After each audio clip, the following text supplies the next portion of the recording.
Mauneirao, Migade leti ameveme. Enu ameve, ye gomenya nuka, Didi deji. Afiabe nou de kali ocho de kakpi, afiabe enwa jideji. Le leti ameve yamea. Mau a nao didi deji, le opak bebak pasi akpa. Didi deji le odo oname. Didi deji le wasi chachame. Mau a di onu sendeji. Eye wa di amenu veve yiko chono adeji. Maklanade no le mose pak ban le banto etabla vovove pipi wi andre ebe eya tama ira o gede nto eye viwo asogbon fun abeji pour le TV o ple futake ene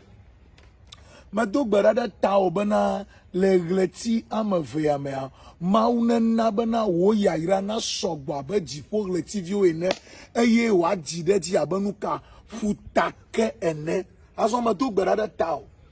Ameshame ke tsude nu, ameshame ke wabadenchio, ameshame ke tiatitre, eyo la taunka, la degbe fombana, va sede si me ke ye ble douma, ye madi de moi, me dogbada, ongre di bana, lanu shia lanu wa tsude wa gbedia ma jejo, ekema, ameshame ke le lanu de tsu, ameshame ke dzena de gomele poyame, halo we va yi efegede, ede wa gbede nu, etsude nu le gbogbome, le vivitime, ame azona le vivitime amayi na ton ogbo vedu ogbo adze ogbo akpase ogbo huno ogbo mamisi ogbo amayi na de tefe gede chona nko chona o photo ele modeji ton kokokoko bena na jani ele modeji ton koko bena de na jode jio ne yako me do gbeda de ta obena mawu penu dusi ne wa bana o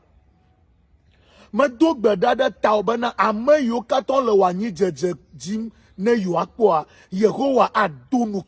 nukpe ple vlododo avaoji azonsi nu shanu ikamede na obena wazuku na ola na zwagbe na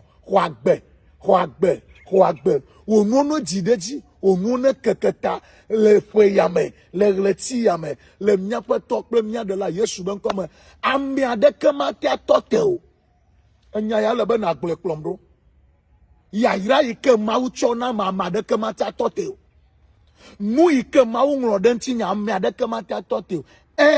nu yo nglodenti wa amia de kemate tote na madebe atote ya Yehowa atote mawu ba sineva jio mawu pondu sineva jio eye gleti amenenyo na efa amenenyo na wonu na jireji wonu na keketa voa na no osusume eye na side to me bana anongodom na wo futoda ame yoji wanyi jeja anongododa eye wano megbedume eye nukpe avaoji ne vame na le Yesu ben koma amen.